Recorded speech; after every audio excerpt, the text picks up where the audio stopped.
এই আবু যার গিফারি দায়িত্ব নিয়ে নিলেন। নওজোয়ান বাড়ির দিকে রওনা হয়। ইহুদিদের পাওনা মিটায়া দিয়ে মায়ের কাছে আসিয়া কান্দে, ও মা, দুনিয়ায় একটা অন্যায় করিয়া ফেলেছি। ও মা, তোমার দুধের ঋণ বিন কোনো কিছু রাখিও না, আমারে মাফ করিয়া বিদায় দাও। হতে পারে আর জিন্দগিতে কোনোদিন দেখা হবে না। মা জননী সন্তানকে বুকে জড়াইয়া দিয়া কান্দে, ডাক দিয়া বলে, রে সন্তান, আমি মা খলিফা উমরের কাছে যায় তোর জন্য প্রাণ ভিক্ষা চাবো। আল্লাহর বান্দা নওজোয়ান ডাক দিয়া বলে, মা না না, প্রাণ ভিক্ষা চাই লাভ নাই, আমি যে অপরাধ করেছি আদল প্রতিষ্ঠিত করা লাগবে, ইনসাফের সাথে সঠিক বিচার দুনিয়ায় হওয়া লাগবে। বাবার পা জড়ায়া ধরিয়া কান্দে, ও বাবা, আমি অন্যায় করে ফেলেছি, আমারে মাফ করিয়া দাও, চিরদিনের জন্য বিদায় দাও। মাও কবুতর জবাই করলে যেমন ছটফট করিয়া যায়, একটা মুরগি জবাই করলে ছাড়িয়া দিলে যেমন লাফাইতে থাকে, হাদিসের কিতাবে আসছে মা বাবা অমন ছটফট করে কান্দে লাগলেন। নওজোয়ান এদিকে রওনা হয়ে গেছে, এইদিকে পরের দিন পরের মাসের প্রথম শুক্রবার শুরু হয়ে গেল। আল্লাহর বান্দা হযরত ওমর একটা চিঠি লিখে তাকে দুধের মাধ্যমে আবু যরের কাছে পাঠাইছে। ও আবু যর, ওই নওজোয়ান এখনো পর্যন্ত মদিনার মসজিদে আসে নাই, আপনি জীবনের শেষ জুমার নামাজের ইমামতির জন্য বাহির হয়ে যান, আজকে হতে পারে আপনার শেষ জুমার ইমামতি। হযরতে আবু যর গিফারি রাদিয়াল্লাহু তাআলা আন চিঠিটা পাওয়ার পরে শুকরিয়া আদায় করছে, সুন্দর করে ওযু গোসল করিয়া পরিপাটি হয়ে মসজিদে রওনা হয়ে গেল। ওইদিকে দুই যুবক সন্তান বাবার বিচারের জন্য হাজির। নামাজ শেষ করার পর মরুভূমির ভিতরে সব সাহাবী মদিনার মানুষগুলো দাঁড়াইছে। এমন একজন ব্যক্তিকে শুলে চড়ানো হবে, যেই ব্যক্তি দুনিয়ায় বড় আবেদ, দুনিয়ায় বড় বুজুর্গ, বড় আল্লাহওয়ালা। হযরত ওমরের চোখের দিকে পানি পড়তেছে। হযরত আলী রাদিয়াল্লাহু তাআলা আনহু তিনি কাছে হয়ে বসিয়া রইছে। সিদ্ধান্ত হয়ে গেছে আবু যর গিফারিকে শুলে চড়ায়া হত্যা করা হবে। মদিনার সব মানুষগুলা চোখের পানি ফেলে কান্দে, আর আবু যর মুস্কি মুস্কি হাসতেছে।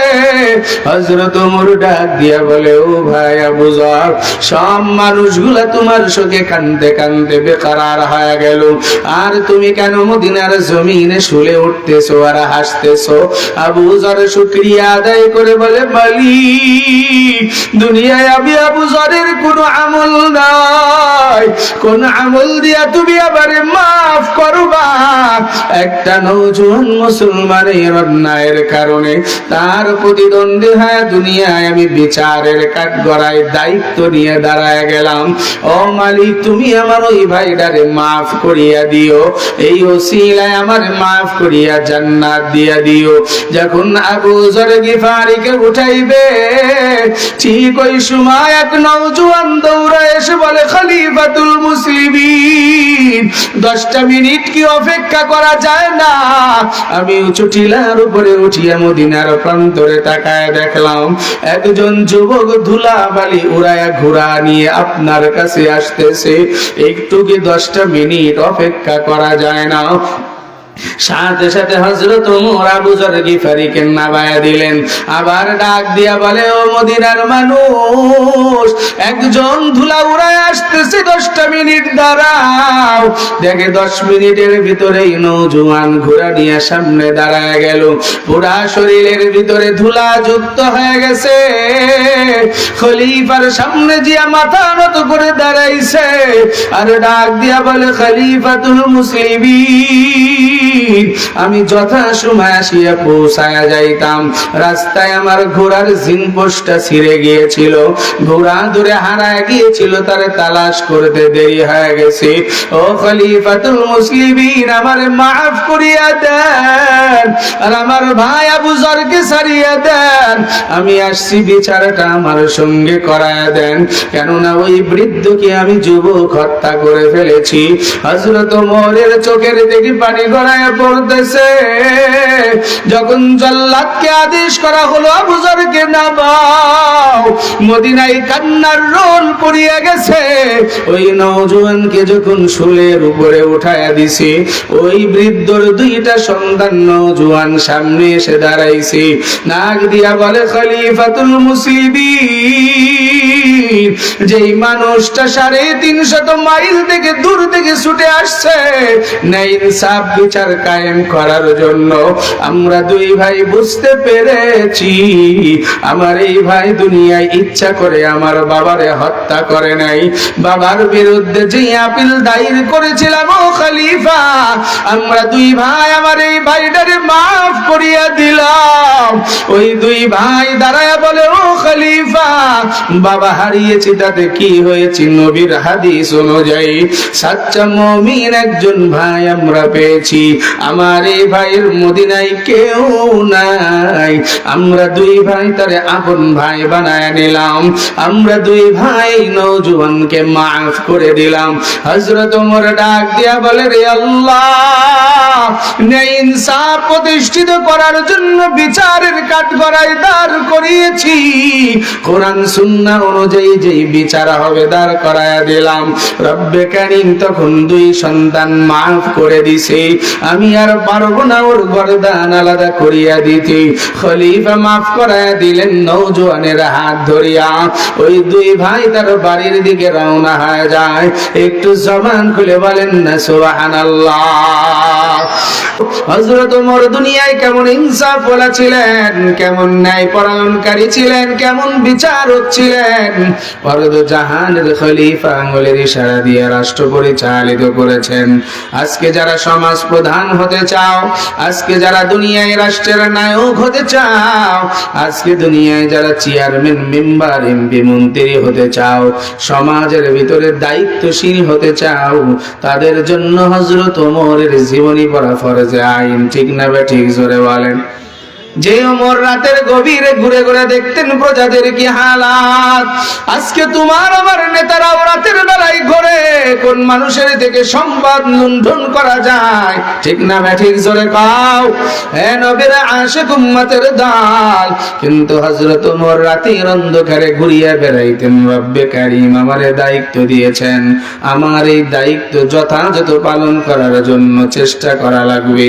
হে নবীর আশিক উম্মতের দল, হযরত আশরাফ আলী থানভী রাহমাতুল্লাহি আলাইহি তিনি মিসালের ভিতরে বলেছেন, ইমাম বুখারী রাহমাতুল্লাহি আলাইহি বুখারী শরীফের ভিতরে এই ওয়াকিয়া নিয়ে আসছেন। আদল ইনসাফ করনেওয়ালা কেমন ছিলেন হযরত ওমর, ইনসাফ প্রতিষ্ঠিত করিয়া দুনিয়ার জিন্দেগিতে মানুষদেরকে শিখায়া গেছেন। রহমতে আলম নবীর ইন্তেকালের পর হযরত সিদ্দিক আকবর 2 বছর 10 মাস 13 দিন খেলাফতের মসনদে ছিলেন।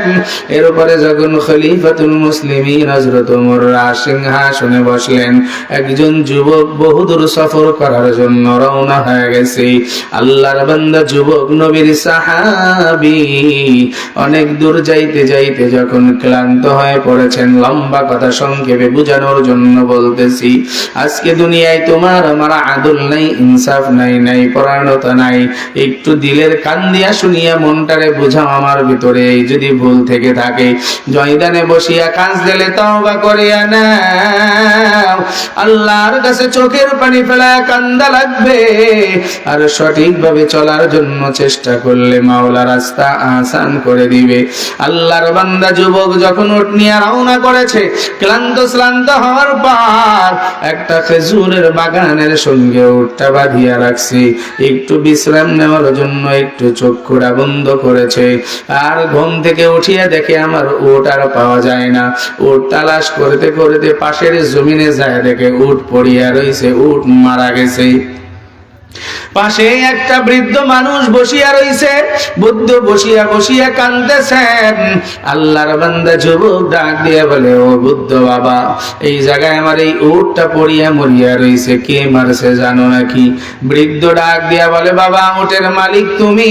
বলে হ্যাঁ। বলে তোমার উটটা আমার ওই খেজুরের বাগানের চারার ভিতরে ঢুকছিল, ওই চারাগুলা নষ্ট করতেছিল, আমি উটটারে তাড়ায় দেওয়ার জন্য একটা পাথর দিয়া নিক্ষেপ করেছি, নিক্ষেপটা জায়গা মতো লাগার কারণে কপাল কেটে গিয়ে রক্ত খনন হয়ে উট মারা গেছে। এ নবীর আশিক উম্মতের দল, কেমন মুসলমান বৃদ্ধ একজন মুমিন, উট মারা যাওয়ার সাথে সাথে ইচ্ছা করলে পালায়া চলে যাইতে পারতেন, কিন্তু মুমিন সে ভয় করে আল্লাহকে। ঠিক না ঠিক? জোরে বলেন। মুসলমান ভয় করে কাকে? একটু জবান খুলে বলেন না কাকে? আজকে তোমার আমার অন্তরে রবের ভয় নাই, এই জন্য মসজিদের স্যান্ডেল চুরি করেও স্বীকার করি না। ঠিক না বেঠিক? জোরে কও। কি কথা ঠিক না? এমনকি মসজিদের মাইক পর্যন্তও চুরি হয়। কি হয় কি হয় না? এই চুরি হয়, সেই চুরি হয়। আমরাও আবার দাবি করি আমরাও মুসলমান। কি কথা ঠিক না? বুড়াটা একটা ঢেল মারছে উটকে, উটটা তাড়ায় দেওয়ার নিয়তে, কিন্তু উটের জায়গা মতো লেগে রক্ত খনন হয়ে জায়গায় মারা গেছে। বুখারী শরীফের বর্ণনা। মুসলমান ওই বৃদ্ধ ইচ্ছা করলে পালায় যেতে পারতো, কিন্তু পালায় নাই, উটের সামনে বসে আছে, যে উটের মালিক যে সে তো অবশ্যই আসবে, আমি তাকে বলে মাপ চেয়ে নিব। যুবকের রক্ত গরম, বহুদূর সফরে যাবে সে, এখন তার সফরের যানবাহন মারা গেছে শুনে তার মাথা ঠিক নাই, বৃদ্ধকে পিটাইতে আরম্ভ করছে। এক পর্যায়ে বুড়াও মরে গেছে। বুড়াও কি হয়ে গেছে? যখন মারা গেছে তখন যুবকের হুঁশ ফিরছে, না আমি তো মহা অন্যায় করে ফেলছি, আমার নাই উটটাই মারা গেছিল, একটা উট আমারে দিয়া দিলেই তো হয়ে যাইতো, এখন তো আমার জন্য কিসাসের দাঁড় করায় হবে, মানুষের বদলে এখন মানুষকে আমাকে দিয়ে দিতে হবে, তার মানে তাকে হত্যা করেছি, এখন তার শাস্তি আমাকেও দুনিয়ার থেকে বিদায় নিতে হবে। মুসলমান নওজোয়ান, মরুভূমি, কেউ নাই, ইচ্ছা করলে ওই উট আর লাশটা রেখে সে চলে যাইতে পারতো, কিন্তু তার সিনায় আছে কোরআনের ইলম, তার সিনায় আছে কোরআনের জ্ঞান। সে জানে যে না, আজকে যদি পালায়া যায় একদিন না একদিন প্রকাশ পাবেই, ওই দিন লাঞ্ছিত হব, অবদস্ত হব। দুনিয়ার জিন্দেগিতেও যদি মাপ চাই, আখিরাতে তো আল্লাহ মাফ করবে না। কি কথা ঠিক না? জোরে বলেন। কি কথা ঠিক না? জোরে বলেন। এই চিন্তা করে সে মুসলমান নওজোয়ান, সে সেখান থেকে যায় না, যে বাবার খোঁজে তো তার সন্তানরা অবশ্যই আসবে। দুইটা লাশ নিয়ে সে বসে আছে। সন্ধ্যার আগ মুহূর্তে ওই বৃদ্ধর দুইটা সন্তান নওজোয়ান আসছে, এসে বলে, কি ব্যাপার, আমার বাবা এখানে পড়ে মরে আছে, পাশে দেখি উট মরা, ঘটনা কি? তখন ওই যুবক মুসলমান ডাক দিয়ে বলতেছে, ভাই এই ঘটনা, রাগ হয়ে গেছিল, আমি তোমার বাবারে পিটাইছি, তোমার বাবাও মারা গেছে, এখন আমারে কি বিচার হয় আমারে বিচার করো। আল্লাহু আকবার। জোরে বলেন। আর জোরে বলেন না আল্লাহু আকবার। সঙ্গে সঙ্গে নওজোয়ান দুই যুবক রাগান্বিত হয়ে গেলেন, মুসলমান নওজোয়ানকে ধরে নিয়ে রওনা করলেন মদিনার জমিনে। 350 মাইল দূরে ছিল সেই জায়গা। সঠিক বিচার পাওয়ার জন্য নওজোয়ানকে ধরিয়া দুই যুবক রওনা করলেন। 350 মাইল উপেক্ষা করে মদিনার রাজ দরবারে হাজির হয়ে গেলেন। দুইটা সন্তান বাদী হয়ে আসামিকে সামনে দাঁড় করাইছেন। দাঁড় করাইয়া ডাক দিয়ে বলে, ও খলিফাতুল মুসলিমিন, উটটা মারছে আমার বাবা, আমাদের কাছে বললেই তো উট দিয়া দিতাম, কিন্তু উনি আমার বাবারে কেন হত্যা করলো, তার বিচার চাই। হযরত ওমর ফারুক রাদিয়াল্লাহু তাআলা আনহু বলেন, যুবক, এখন কিচ্ছু করার নাই, দুই সন্তান বাবার বিরুদ্ধে, তোমার বিরুদ্ধে আপিল দায়ের করেছে, বাদী হয়ে মামলা করেছে, রইরি হও, তোমারে শুলে চড়ায়া হত্যা করা হবে। এ মুসলমান, আল্লাহর গোলাম, আদল কাকে বলে, ইনসাফ কাকে বলে? ও মুসলমান, আল্লাহ তাবারক ওয়া তাআলার বান্দা মুমিন মুসলমান নওজোয়ান চোখের থেকে পানি গড়াইয়া পড়তেছে, আর ডাক দিয়া বলে, ও খলিফাতুল মুসলিমিন, আমি শুলে চড়তে কোনো দ্বিধাবোধ করব না, একটা সময় আপনার কাছে চাই। এই মদিনার জমিনে আমার আপন বলতে কেউ নাই, আমার বাড়ি 350 মাইল থেকে আরো অনেক দূরে, আমি দূর থেকে সফর করে মদিনায় আসতে চাইছিলাম, মাঝখানে এমন দুর্ঘটনা হয়ে গেছে, আমারে একটা মাসের জন্য যদি সময় দিতেন আমি মা বাবার কাছ থেকে বিদায় নিয়ে আসতাম। আর দুনিয়ায় আমি ছোটখাটো একটা ব্যবসা করি, দুই ইহুদির কাছ থেকে কিছু মাল বাকিতে নিয়ে এসেছিলাম, ওই ইহুদির সম্পদ এই মাসের ভিতরে দেওয়া লাগবে। আমি মুসলমান যদি ওই সম্পদ গুলা ফিরায় না দেই, ওই টাকা যদি দুই ইহুদির কাছে না ফিরায় দেই, আমি যদি মারা যাই, দুই ইহুদি ডাক দিয়া বলবে মুসলমান জাতি হলো ধোঁকাবাজ, আমার কারণে গোটা বিশ্বের মুসলমান ধোঁকাবাজের গালি শুনবে। খলিফাতুল মুসলিমিন হযরত ওমর ডাক দিয়া বলে, ও নওজোয়ান, এমনটা করলে হবে না, তাহলে একজন আদালতে আমানত রাখিয়া যাও। তুমি যদি না আসো তার কোনো গ্যারান্টি আছে কিনা এখন তোমার সঙ্গে আবার মদিনা থেকে কাউকে পাঠাবো, তাও পাঠানোর মতো অবস্থা নাই। আমি অনেক সাহাবাদেরকে কাফেলা করে করে দিন শেখানোর জন্য এলাকার ভিতরে ছড়াইয়া ছিটায় দিয়েছি, আবার অনেক সাহাবীরা যুদ্ধের ময়দানে পাঠিয়ে দিয়েছি, তোমার সঙ্গে 4-5 জন দেওয়ার মতো অবস্থা নাই। আবার তুমি নিয়ে বাড়িতে নিয়ে যদি ওই 4-5 জনকে হত্যা করে ফেলো, এর কোনো বরণ নাই। এক কাজ করো, যদি তোমার জায়গায় একজনকে আমানত রাখিয়া যাইতে পারো, তাহলে তুমি না আসলে তারে শুলে চড়ানো হবে। এমন কথা বলিয়া তখন রব্বে কারীমের বান্দা নওজোয়ান কান্দে আর বলে, ও খলিফাতুল মুসলিমিন, আমি একজন মুমিন, আমি একজন মুসলমান, আমার কথার উপরে বিশ্বাস করিয়া আমারে একটা মাসের জন্য ছুটি দিয়া দেন। আমি ওয়াদা দিলাম আগামী মাসের প্রথম শুক্রবারে জুমার আগে আপনার মসজিদে নববীতে হাজির হয়ে যাব। খলিফাতুল মুসলিমিন বলে, যুবক, কথাই আমি বিশ্বাস করতে পারবো না, ইনসাফ প্রতিষ্ঠিত করা লাগবে। ইন্নাল্লাহা ইয়া'মুরু বিল আদলি ওয়াল ইহসান, ওই দুই নওজোয়ান তোমার বিরুদ্ধে আপিল দায়ের করেছে, ওদেরকে ইহসান করা লাগবে, ন্যায় ইনসাফ প্রতিষ্ঠা করে আদল প্রতিষ্ঠিত বিচার সঠিকভাবে করা লাগবে। কোরআনের ভিতরে আসছে কিসাস দেওয়া লাগবে, কোনো মাপের সূরত নাই। ওই বুড়ার 2 সন্তান যদি মাফ করে দিত তাহলে কোনো কিছুই লাগতো না। আল্লাহর বান্দা আর ওমরের সঙ্গে এমন কথা শুরু হয়, মাঝখান দিয়ে এমন একজন সাহাবী লাফ দিয়ে দাঁড়ায় বলে, ও খলিফাতুল মুসলিমিন, এই নওজোয়ান যুবক ভাই একজন মুসলমান, আমি তার কথা শুনেছি, এই পাওনাদারের টাকা যদি ফেরত না দেয় গোটা বিশ্বের মুসলমানদের উপরে কলঙ্ক চলে আসবে। ও খলিফাতুল মুসলিমিন, নওজোয়ানকে 1 মাসের জন্য ছেড়ে দেন, আমি ওই ব্যক্তির জায়গায় আমি দায়িত্ব নিয়ে নিলাম। ওই ব্যক্তির যদি আপন ভাই থাকতো, আপন কেউ থাকতো, দায়িত্ব নিয়ে নিত, কিন্তু আমি তো দুনিয়ায় তার আপন কেউ না, কিন্তু আবার আপনের থেকেও দূরে নয়। আল্লাহর নবী হাদিসে বলেছেন, আল মুসলিমু আখুল মুসলিম, মুসলমান মুসলমানের ভাই ভাই। আমার মুসলমান ভাই বিপদে পড়েছে, আমিও মুসলমান, তারা বিপদে আগায় আসতে চাই। খলিফাতুল মুসলিমিন হযরত ওমর ডাক দিয়ে বলে, ও সাহাবী, একটু বুঝিয়া শুনিয়া দায়িত্বটা নিও, নওজোয়ান যদি যত সময় না আসে তোমার কিন্তু ফাঁসির কাস্টে ঝোলা লাগবে। আল্লাহর বান্দা সাহাবী কান্দে আর বলে, ও খলিফাতুল মুসলিমিন, একজন মুমিনের জন্য যদি আমাকে ঝুলতে হয়, আমি বিশ্বাস করি রব্বে কারীমের ভিতরে আমার মঙ্গল রাখবে। আল্লাহর বান্দা হযরত ওমর চারে একটা জীর্ণ শীর্ণ সুন্দর ঘোড়া দিয়া দিলেন, আর ডাক দিয়ে বলে, ও নওজোয়ান, খবরদার মিস করো না, একজন মুসলমান কিন্তু তোমার ভাই হয়ে দাঁড়িয়ে গেছে। আল্লাহর বান্দার সাহাবী ঘোড়া নিয়ে বাড়ির দিকে রওনা হয়ে গেল। আর যেই ব্যক্তি দায়িত্ব নিয়েছে, হাদিসের কিতাবে আসছে, তিনি আর কেউ নয়, তিনি হলো নবীর জলিলে কদর সাহাবী, যার নাম হযরত আবু যর গিফারি রাদিয়াল্লাহু তাআলা। কেমন সাহাবী হযরতে আবু যর, কিতাবের ভিতরে আসছে হযরতে আবু যর গিফারি খাদেমে খায়রুল বাশার, খিদমতু মে জিন্দেগি ভর না বানায়া আপনা ঘর।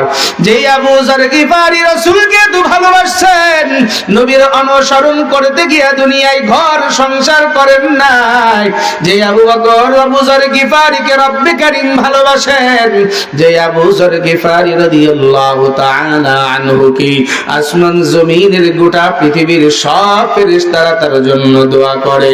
একটু জবান খুলে বলেন না সুবহানাল্লাহ।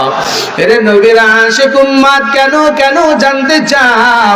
আজকে সেই দুই গুণ যদি তোমার আমার ভিতরে উনিতে পারি, রব্বে কারীমের নবী জানাইছেন হযরত আবু যর গিফারির এত সম্মান এত ইজ্জত দুনিয়াতে রব্বে কারীম বাড়াইছে শুধু দুইটা গুণের কারণে।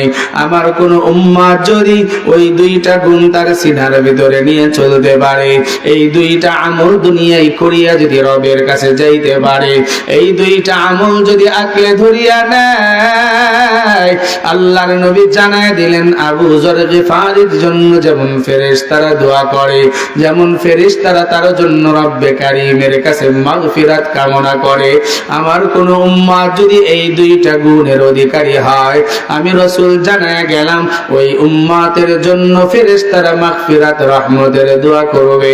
একটু জবান খুলে বলেন না সুবহানাল্লাহ। আবু যর গিফারির কেমন গুণ ছিল, কেমন গুণ ছিল শুনিয়া নাও।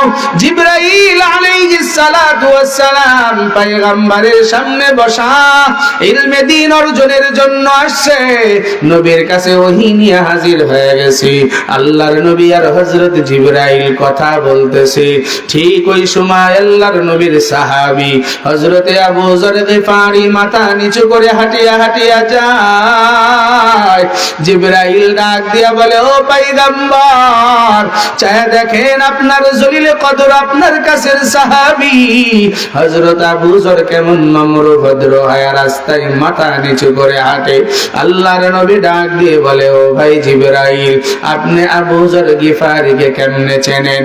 হযরত জিবরাইল বলে, পয়গম্বর, আপনার সাহাবী আবু যর গিফারিকে শুধু আমি চিনি বিষয়টা এমন না, আসমান জমিনে যত ফেরেশতা আছে সব ফেরেশতারা আবু যর গিফারিকে চেনে। বলেন না আল্লাহু আকবার।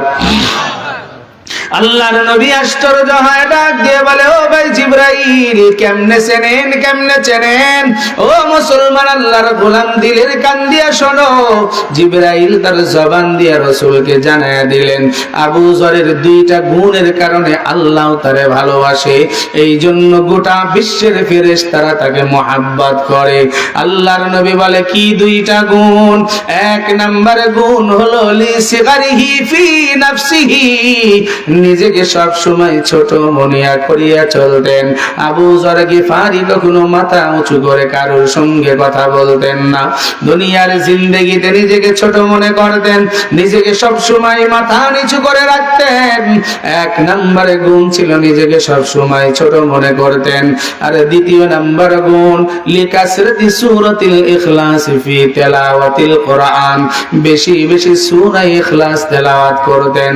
হে নবীর আশিক উম্মতের দল, আল্লাহর নবী ডাক দিয়ে বলে, ও সাহাবায়ে কিরামের দল, আমার আবু যর দুনিয়াতে তার মতো নরম সাহাবী কেউ নাই। দুনিয়াতে আবু যর কখনো মাথা উঁচু করে তাকায় না, রাস্তা দিয়ে হেঁটে গেলে মাটিও বসে যাকে হাঁটিয়া যায়। হে নবীর আশিক উম্মত, আজকে তোমার আমার অহংকারের শেষ নাই। মাওলাই কিছু টাকা পয়সা দিছে, তার গর্বে আমরা অবস্থা খারাপ হয়ে যায়। একটু দুনিয়ায় কিছু সম্ভ্রান্ত হয়ে গেছি, আমার সন্তান অমুক তমুক হয়ে গেছে, গর্বের শেষ নাই। এরে গোলাম অহংকারী করিয়া দুনিয়ায় লাভবান হওয়া যায় না। যে যত ছোট হয় আল্লাহ তারে তত সম্মান বাড়ায় দেয়। রব্বে কারীম ডাক দিয়া বলেন, ইয়ারফাইল্লাহুল্লাযীনা আমানু মিনকুম ওয়াল্লাযীনা উতুল ইলমা দারাজাত ওয়াল্লাহু বিমা তা'মালুনা খাবীর।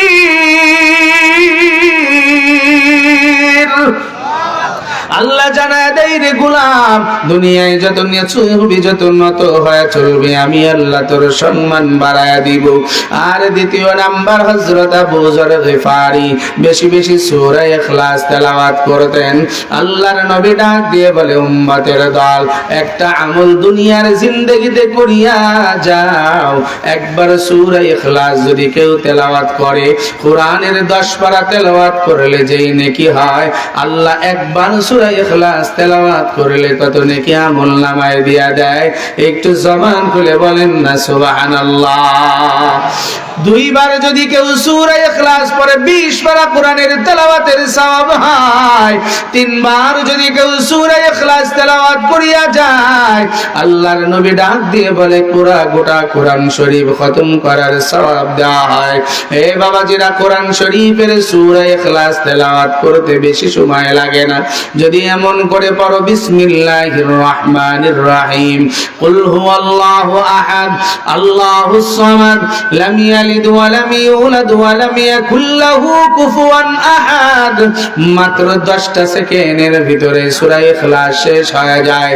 তিনবার পড়বা 30 সেকেন্ড, গোটা কোরআন তেলাওয়াত করার নাকি মাওলা আমলনামায় দিয়া দিবে। একটু জবান খুলে বলেন না সুবহানাল্লাহ। আল্লাহ তাবারাকা ওয়া তাআলার নবীর সাহাবী আবু যর গিফারির আমলনামায় সবথেকে বেশি কোরআনের খতম পাওয়া যায়। কেন? তিনি বেশি বেশি সূরা ইখলাস তেলাওয়াত করতেন। এই আবু যর গিফারি দায়িত্ব নিয়ে নিলেন, নওজোয়ান বাড়ির দিকে রওনা হয়। ইহুদিদের পাওনা মিটায়া দিয়ে মায়ের কাছে আসিয়া কান্দে, ও মা, দুনিয়ায় একটা অন্যায় করিয়া ফেলেছি। ও মা, তোমার দুধের ঋণ বিন কোনো কিছু রাখিও না, আমারে মাফ করিয়া বিদায় দাও। হতে পারে আর জিন্দেগিতে কোনোদিন দেখা হবে না। মা জননী সন্তানকে বুকে জড়াইয়া দিয়া কান্দে, ডাক দিয়া বলে, রে সন্তান, আমি মা খলিফা উমরের কাছে যায়া তোর জন্য প্রাণ ভিক্ষা চাবো। আল্লাহর বান্দা নওজোয়ান ডাক দিয়া বলে, মা না না, প্রাণ ভিক্ষা চাইয়া লাভ নাই, আমি যে অপরাধ করেছি আদল প্রতিষ্ঠিত করা লাগবে, ইনসাফের সাথে সঠিক বিচার দুনিয়ায় হওয়া লাগবে। বাবার পা জড়ায়া ধরিয়া কান্দে, ও বাবা, আমি অন্যায় করে ফেলেছি, আমারে মাফ করিয়া দাও, চিরদিনের জন্য বিদায় দাও। মাও কবুতর জবাই করলে যেমন ছটফট করিয়া যায়, একটা মুরগি জবাই করলে ছাড়িয়া দিলে যেমন লাফাইতে থাকে, হাদিসের কিতাবে আসছে মা বাবা অমন ছটফট করে কান্দতে লাগলেন। নওজোয়ান এদিকে রওনা হয়ে গেছে, এইদিকে পরের দিন পরের মাসের প্রথম শুক্রবার শুরু হয়ে গেল। আল্লাহর বান্দা হযরত ওমর একটা চিঠি লিখে তাকে দুধের মাধ্যমে আবু যরের কাছে পাঠাইছে। ও আবু যর, ওই নওজোয়ান এখনো পর্যন্ত মদিনার মসজিদে আসে নাই, আপনি জীবনের শেষ জুমার নামাজের ইমামতির জন্য বাহির হয়ে যান, আজকে হতে পারে আপনার শেষ জুমার ইমামতি। হযরতে আবু যর গিফারি রাদিয়াল্লাহু তাআলা আন চিঠিটা পাওয়ার পরে শুকরিয়া আদায় করছে, সুন্দর করে ওযু গোসল করিয়া পরিপাটি হয়ে মসজিদে রওনা হয়ে গেল। ওইদিকে দুই যুবক সন্তান বাবার বিচারের জন্য হাজির। নামাজ শেষ করার পর মরুভূমির ভিতরে সব সাহাবী মদিনার মানুষগুলো দাঁড়াইছে। এমন একজন ব্যক্তিকে শুলে চড়ানো হবে, যেই ব্যক্তি দুনিয়ায় বড় আবেদ, দুনিয়ায় বড় বুজুর্গ, বড় আল্লাহওয়ালা। হযরত ওমরের চোখের দিকে পানি পড়তেছে। হযরত আলী রাদিয়াল্লাহু তাআলা আনহু তিনি কাছে হয়ে বসিয়া রইছে। সিদ্ধান্ত হয়ে গেছে আবু যর গিফারিকে শুলে চড়ায়া হত্যা করা হবে। মদিনার সব মানুষগুলা চোখের পানি ফেলে কান্দে, আর আবু যর মুস্কি মুস্কি হাসতেছে। হযরত ওমর ডাক দিয়া বলে, ও ভাই আবু যর, সব মানুষগুলা তোমার শোকে কান্দতে কান্দতে বেকারার হয়ে গেল, আর তুমি কেন মদিনার জমিনে শুলে উঠতেছো আর হাসতেছো? আবু যর শুকরিয়া আদায় করে বলে, মালিক, দুনিয়ায় আমি আবু যরের কোনো আমল নাই, কোন আমল দিয়া তুমি আমারে মাফ করবা? একটা নওজোয়ান মুসলমানের অন্যায়ের কারণে তার প্রতিদ্বন্দ্বী হয়ে দুনিয়ায় আমি বিচারের কাঠগড়ায় দায়িত্ব নিয়ে দাঁড়ায় গেলাম। ও মালিক, তুমি আমার ওই ভাইটারে মাফ করিয়া দিও, এই ওসিলায় আমার মাফ করিয়া জান্নাত দিয়া দিও। যখন আবু যর গিফারিকে উঠাইবে, ঠিক ওই সময় এক নওজোয়ান দৌড়ে এসে বলে, খলিফাতুল মুসলিমিন, 10টা মিনিট কি অপেক্ষা করা যায় না? আমি উঁচু টিলার উপরে উঠিয়া মদিনার প্রান্তরে তাকায় দেখলাম একজন যুবক ধুলাবালি উড়ায়া ঘোড়া নিয়ে আপনার কাছে আসতেছে। একটু কি 10টা মিনিট অপেক্ষা করা যায় না? সাথে সাথে হযরত ওমর আবু যর গিফারিকে নামায়া দিলেন। আবার ডাক দিয়া বলে, ও মদিনার মানুষ, একজন ধুলা উড়ায় আসতেছে, 10টা মিনিট দাঁড়াও। দেখে 10 মিনিটের ভিতরেই নওজোয়ান ঘোড়া নিয়ে সামনে দাঁড়ায় গেল। পুরা শরীরের ভিতরে ধুলা যুক্ত হয়ে গেছে। খলিফার সামনে জিয়া মাথা নত করে দাঁড়াইছে আর ডাক দিয়া বলে, খলিফাতুল মুসলিমিন, আমি যথা সময় আসিয়া পৌঁছায়া যাইতাম, রাস্তায় আমার ঘোড়ার জিনপোস্টটা ছিঁড়ে গিয়েছিল, ঘোড়া দূরে হারায় গিয়েছিল, তার তালাশ করতে দেরি হয়ে গেছে। ও খলিফাতুল মুসলিমিন, আমারে মাফ করিয়া দেন আর আমার ভাই আবু যরকে ছাড়িয়া দেন। আমি আসছি, বিচারটা আমার সঙ্গে করায়া দেন, কেননা ওই বৃদ্ধকে আমি যুবক হত্যা করে ফেলেছি। হযরত ওমরের চোখের দিকে পানি গড়ায় পড়তেছে। যখন জল্লাদকে আদেশ করা হলো আবু যরকে নামাও, মদিনায় কান্নার রোল পড়িয়া গেছে। ওই নওজোয়ানকে যখন শুলের উপরে উঠায়া দিছে, ওই বৃদ্ধর 2টা সন্তান নওজোয়ান সামনে এসে দাঁড়াইছে। নাক দিয়া বলে, খলিফাতুল মুসলিমিন, যেই মানুষটা 350 মাইল থেকে দূর থেকে ছুটে আসছে ন্যায় ইনসাফ বিচার কায়েম করার জন্য, আমরা 2 ভাই বুঝতে পেরেছি আমার এই ভাই দুনিয়ায় ইচ্ছা করে আমার বাবারে হত্যা করে নাই। বাবার বিরুদ্ধে যে আপিল দায়ের করেছিলাম, ও খলিফা, আমরা 2 ভাই আমার এই ভাইটারে মাফ করিয়া দিলাম। ওই 2 ভাই দাঁড়ায়া বলে, ও খলিফা, বাবা হারিয়েছি তাতে কি হয়েছে? নবীর হাদিস অনুযায়ী সাচ্চা মুমিন একজন ভাই আমরা পেয়েছি। আমার এই ভাইয়ের মদিনায় কেউ নাই, আমরা 2 ভাই তারে আপন ভাই বানায় নিলাম, আমরা 2 ভাই নওজোয়ানকে মাফ করে দিলাম। হযরত ওমর ডাক দিয়া বলে, রে আল্লাহ, ন্যায় ইনসাফ প্রতিষ্ঠিত করার জন্য বিচারের কাঠগড়ায় দাঁড় করিয়েছি, কোরআন সুন্নাহ অনুযায়ী যেই বিচার হবে দাঁড় করায়া দিলাম। রব্বে কারীম তখন 2 সন্তান মাফ করে দিছে। আমি আর পারবো না ওর গর্দান আলাদা করিয়া দিতে। খলিফা মাফ করায়া দিলেন নওজোয়ানের হাত ধরিয়া। ওই 2 ভাই তার বাড়ির দিকে রওনা হয়ে যায়। একটু জবান খুলে বলেন না সুবহানাল্লাহ। আল্লাহ তাবারক ওয়া তাআলার বান্দা ইবনে কাসির রাহমাতুল্লাহি আলাইহি বলেন, ইন্নাল্লাহা ইয়ামুরু বিল আদলি ওয়াল ইহসান। এ দুনিয়ার গোলাম, 1 নাম্বার ইনসাফ ওয়ালা হও, আদল ওয়ালা হও। আজকে বাবা তুমি দুনিয়ায় সন্তানের ইনসাফ প্রতিষ্ঠিত করো নাই, সন্তানকে দিনদার বানাও নাই। ও মা, তুমি সন্তানের উপরে জুলুম করেছো, অত্যাচার করেছো। আজকে তুমি সন্তানকে বড় ভালোবাসিয়া ঘরের ভিতরে রাখিয়া দিলা। সন্তানের উপরে নামাজ ফরজ হয়ে গেছে, তুমি মা তারে আদর করিয়া ঘরের ভিতরে শুয়ায়া রাখলা। মেয়েটার উপরে নামাজ ফরজ হয়ে গেছে, তার উপরে পর্দা করা ফরজ, কোরআন শিখা ফরজ। তোমার মেয়েটার পর্দা করো নাই, দুনিয়ার জিন্দেগিতে তারে দায়ুস বানায়া রাখছো। ও মা, তুমি আদল করো নাই, ইনসাফ অনুযায়ী সন্তানের উপরে জুলুম করেছো।